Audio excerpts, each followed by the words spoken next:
Good morning, everyone. This is Sarah with Harrisburg Project.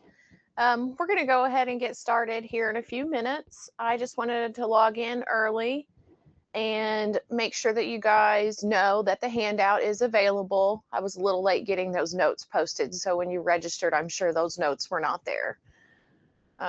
So you can grab that if you need to.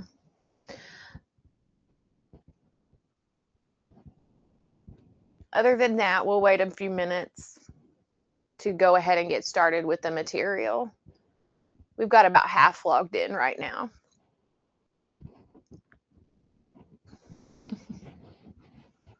Yes, good morning, good morning. It feels like fall down here right now. It's so weird. It's like a November weather today.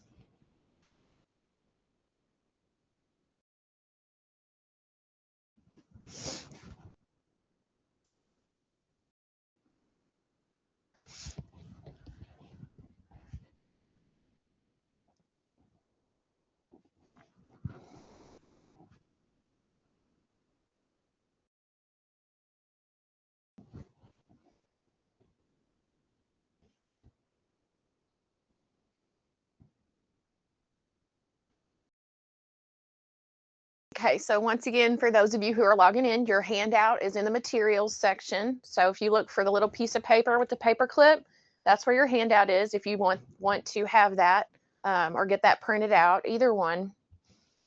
This will be available on our website afterwards still as well, so you don't have to print the notes out if you don't want to.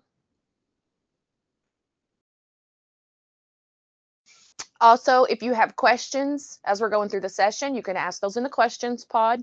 A lot of you have attended session with me before, but some of you are brand new, I see. So you can ask questions in the questions pod. And again, your handout is under the materials icon. So if you look for the piece of paper with the paper clip on it, that is where the notes are for this session. They've been posted for a couple weeks, but they were definitely not posted when I put this training out. So some of you may not have had an opportunity to grab those.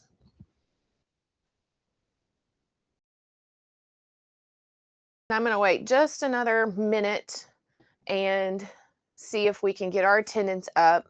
We're a little over half of what I was expecting, so I just want to wait just a moment. For those of you who have done Start New Year rollover before, we experienced it last year in iStar Plus, nothing has changed. It's the same. So no surprises.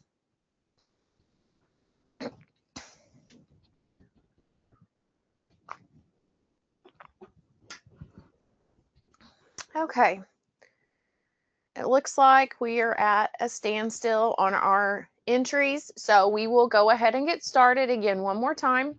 I'm Sarah with Harrisburg Project, and I have uploaded your handout in the materials, and if you have questions during the session, you can ask them in your questions pod. So just click on the question mark and type your question in there, and I will answer that as we go through the session.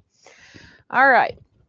So right now, as we speak, we are rolling from the 25-26 school year to the 26-27 school year. Who is doing the rollover? ISBE is doing the rollover. So right now, Software Solutions is going through that process. They have tested that process several times leading up to today. We went through this last year with no problems. So right now, that is what's happening. If you are trying to get into iStar, that is why you cannot get in. It is under maintenance, and that should hopefully be back open this afternoon. I would assume it will be. Again, not expecting to have any issues. So ISBE will do that rollover for you. So you will have the new school year whenever you are able to log back in. So you are not doing the rollover. What you will be doing is mass change on that data once they create the new year. All right, so what is happening during the rollover right now? Any approval records with end dates in the future, or I'm sorry, with dates in the future will roll over to the new year. So if you've been working ahead and putting dates in on the first day of school or August 1st or after, then those records are going to roll into the new year, okay? Any records without an end date will roll into the new year. So at the end of the year, you know you have kids that aren't going to return. You're going to have kids that promote or kids that graduate, things like that. Those kids are not going to roll over. You don't want them to. You're just going to have to delete them out of the new year. If you did not get everybody ended, then you still can delete them out of the new year, okay? So any records with no end date will roll over. All right. All of your personnel records will roll over. So remember, we don't have begin and end date on personnel. All you have on those is going to be your FTEs to designate whether they're there all year or not. So all of those records will roll over. Your district co-op relationship permissions will roll over. So if you have had things set up where maybe you manage all the student data, but the districts manage the personnel data, that relationship will continue forward. So nothing will change there. If you use caseload or programs, those definitions will roll over. So those are both optional pieces, as you know.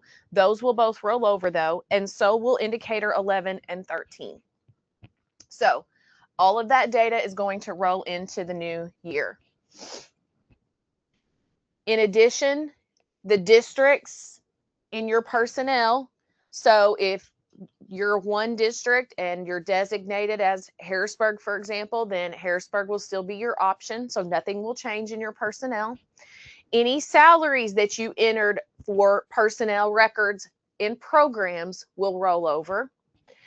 Districts that are used on your student approval records will roll over. So your LEA list maintenance, you know, your serving drop downs are customized. So that will roll over. Nothing's going to change. You won't have to redo that.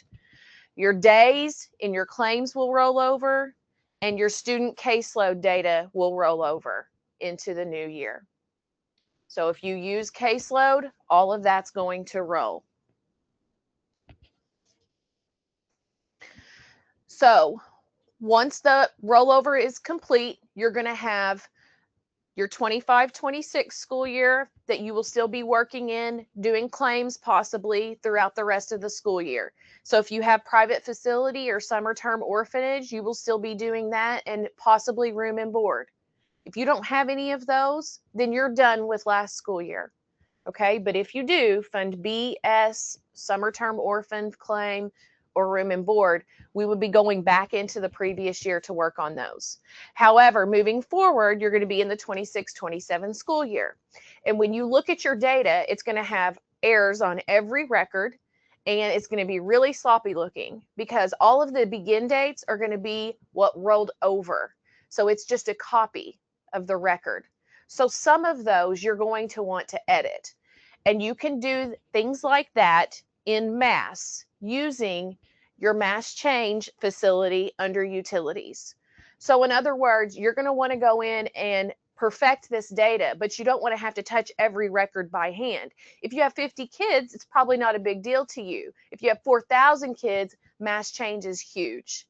So it's a pretty simple process, but the power it has is massive for those of you who have a ton of records that you have to edit. So again, the purpose of this is to change things in mass. Is it perfect? Will it catch everything? Absolutely not. Okay? You're always going to have some things you need to think about and go back and check. Okay? So it won't get every single little thing. It's not going to do all the things that you want it to, but it will do a lot. It will take away a lot of the busy work that you're going to have to do. So again, it's mass change. You have to be a district security administrator in order to have this option under utilities. Okay, so if you're not, you need to get that access or you need to find someone who can complete this. So the first thing you're going to address is changing your student approval begin dates in the new year. Remember, it's a copy of what was in the previous year. So those dates are probably not going to be applicable to the school year. Not all of them anyway. If you worked in the future and had dates in the future and it was on the first day of school, those records are fine, but you probably didn't do that for everyone.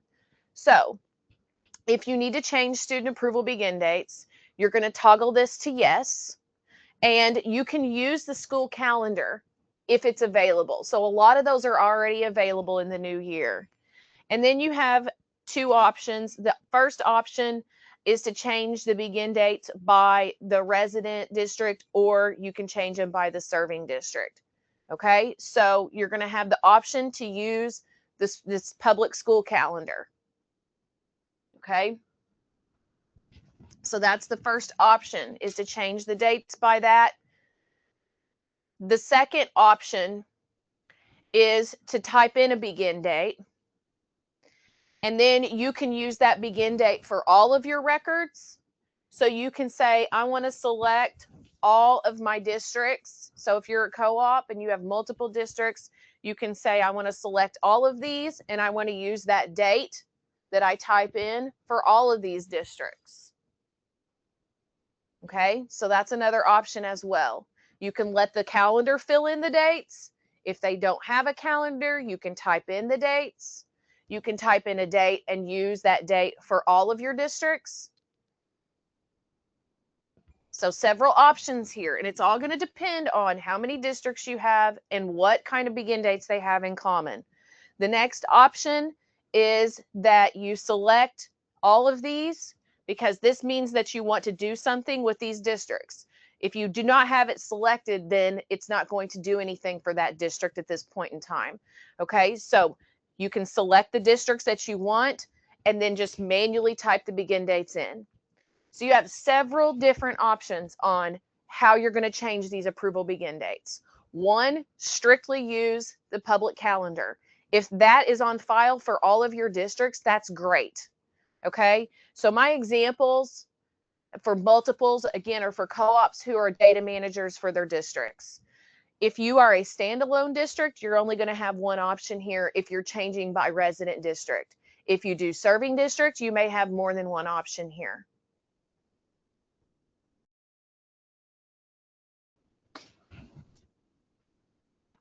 Okay, I have put dates in the future for our programs. So if I pick that school, that our program, will it change my dates for the program? It's not going to change dates for your program definition.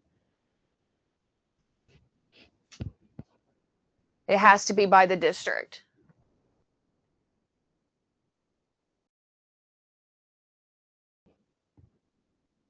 I mean, it's going to change them for everything, not just a program. It's going to change it by the whole district, whatever date you type in. Okay. So again, these are your districts. The district list will be dictated by whether you choose resident district or serving district on this first step. Okay. So you can change them by the resident district or by the serving district. That's it. You're not going to be able to change by program or anything else. It's just by resident or serving district. So that's your first option. That then will dictate the list that you see. If you choose resident district in your one district, then it's just going to show your district. If you choose serving in your one district, it'll show everybody in your drop down for serving district. Okay. If you're a co-op, it's going to show all of your districts, if you're responsible for those. So that's why you may see more than one.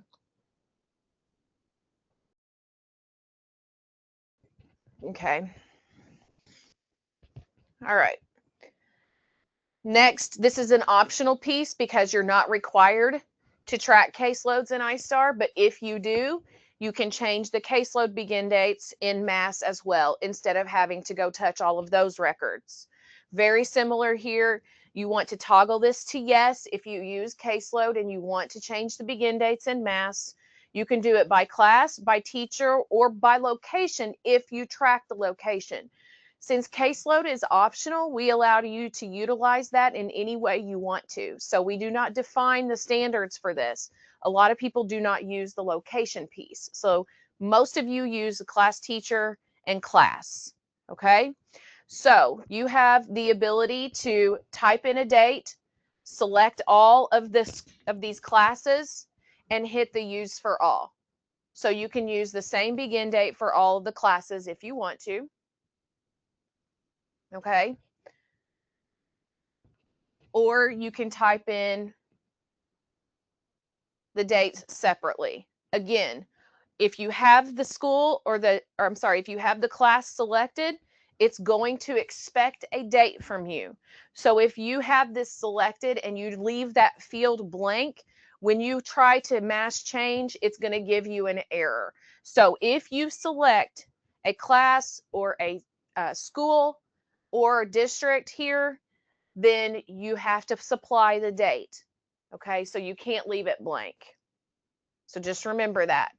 So the select all is what puts this check here for all of your options. If you don't want to select all of them, then don't do that and just select the ones you're working on at that point in time. So for some of you, this may seem like not that big of a deal. Because maybe you only have one district and you've got 3 schools and it's just pretty straightforward. But you have to remember that we have co-op users that are going through multiple different districts and thousands of kids. So this is going to be very helpful to them.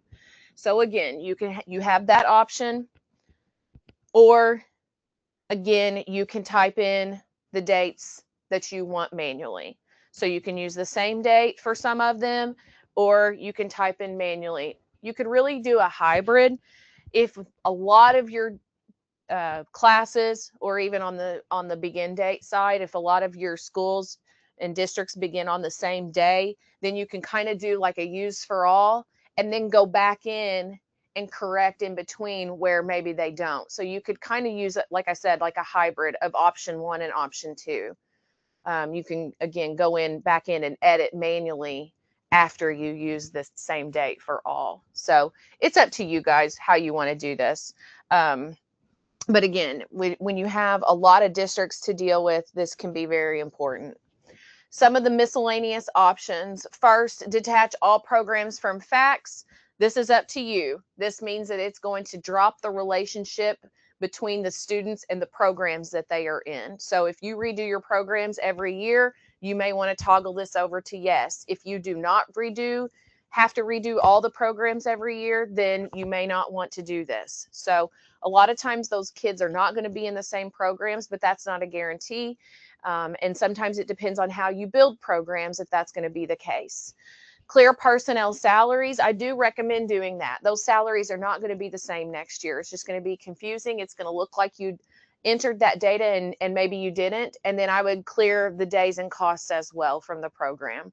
It's not going to change the record as far as it's not going to change it like from program to manual. It's not going to change the method of computing days, but it will clear out that data because that data is moot in the new year. Okay. Anything that you clear out in 26-27 will not be reflected in 25-26. That is archived and locked. We are not going to change any of that. Okay.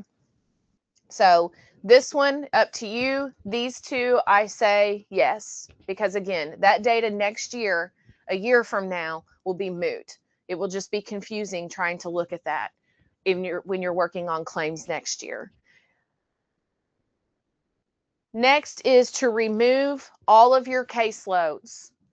So I do have some districts that may want to do this because they have used caseload years ago. It's kind of been abandoned and now they want to start using it again. So if you want to delete all of your caseload information and start over, then you can do this.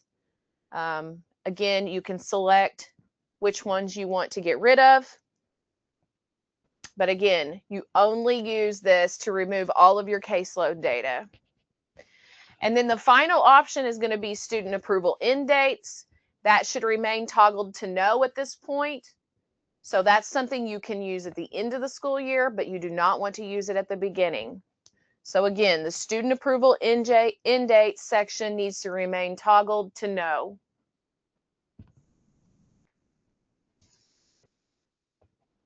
All right. Again, if you do not want to address a district or a class at this point in time when you're doing the mass change, you can always come back in and repeat mass change for those districts or classes.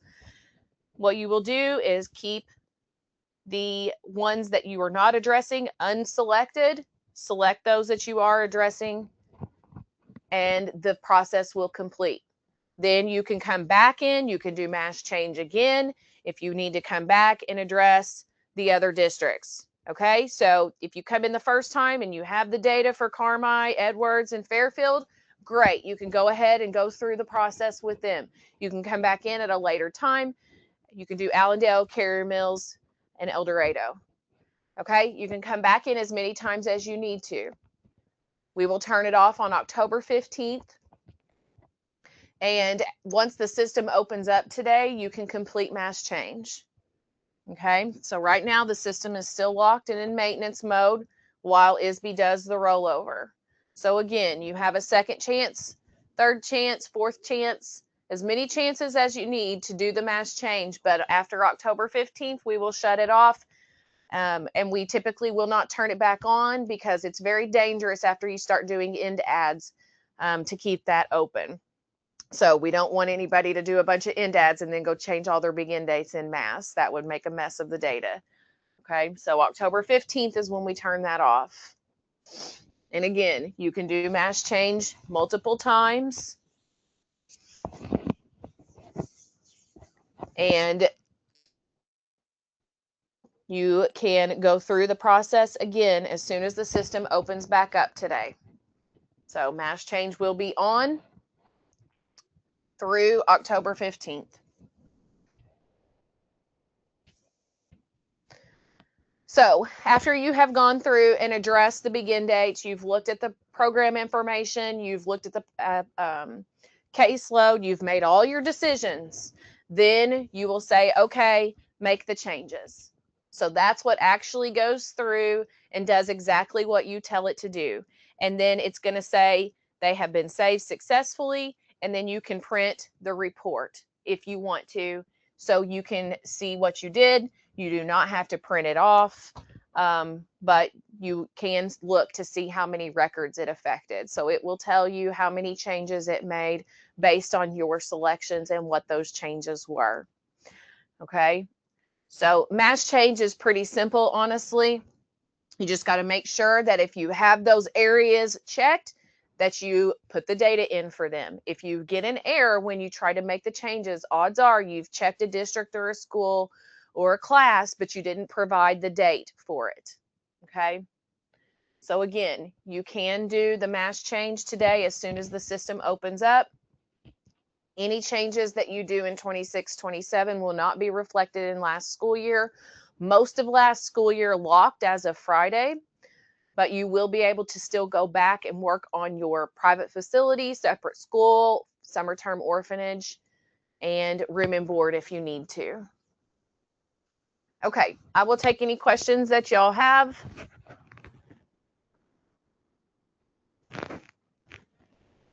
So the one I do have was about when can you do the rollover? And again, you can do that as soon as it opens up.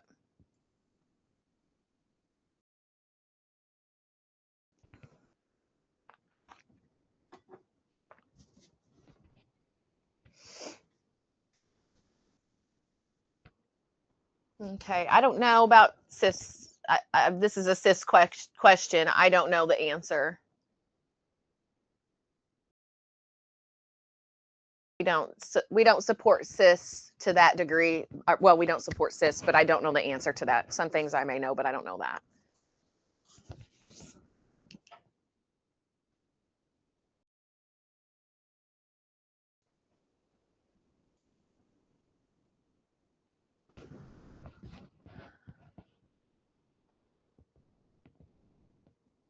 I'll wait just a few minutes to see if we have any other questions.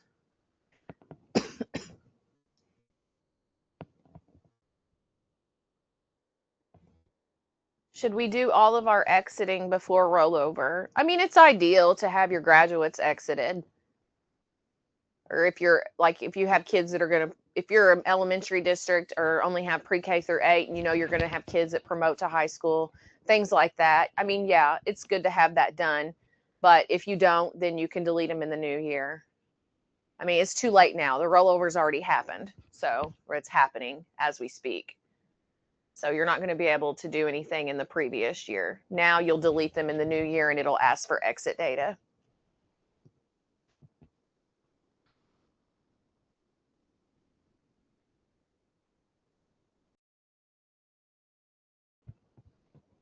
But again, if you're always going to have kids that you don't know if they're going to return or not. You know, you're going to have kids at the beginning of the year that don't show up that you expected to be there. So it's not, you know, it's not odd to be deleting records out of the new year.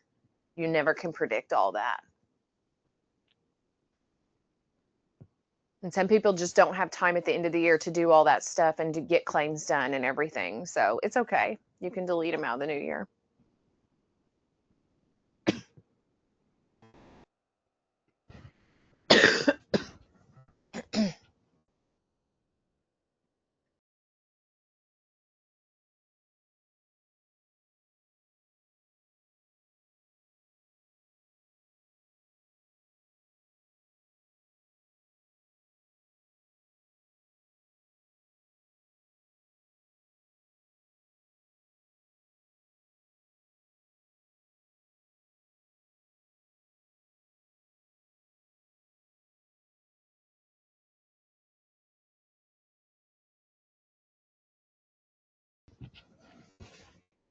Okay.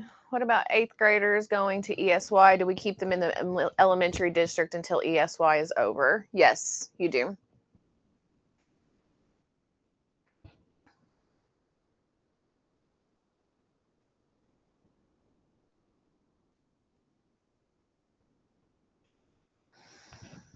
So that guidance was new this year.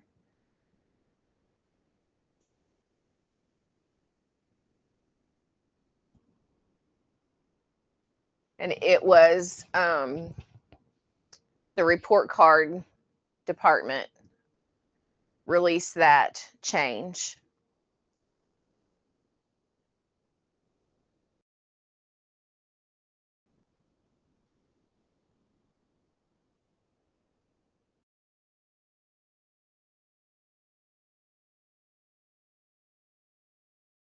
Okay.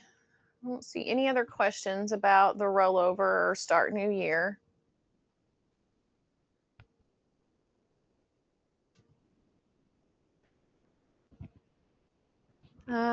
Yes, private day schools are listed separately. You will see them.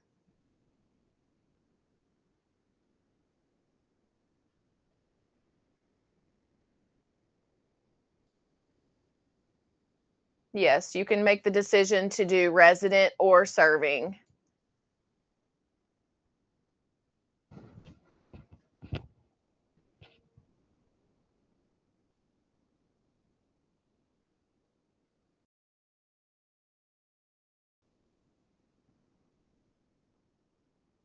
Okay.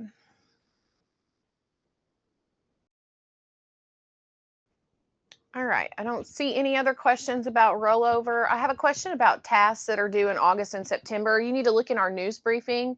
We have a listing every week that shows everything that's upcoming. So you need to look in that for that information. I'll wait just a minute to see if we have any other questions.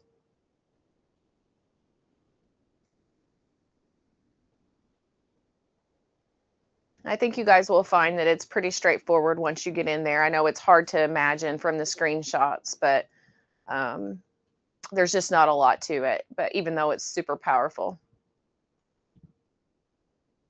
Okay, I don't see any more questions, so I will let you guys go, and I will see y'all at the next session. Thank you, and have a good week. Bye-bye.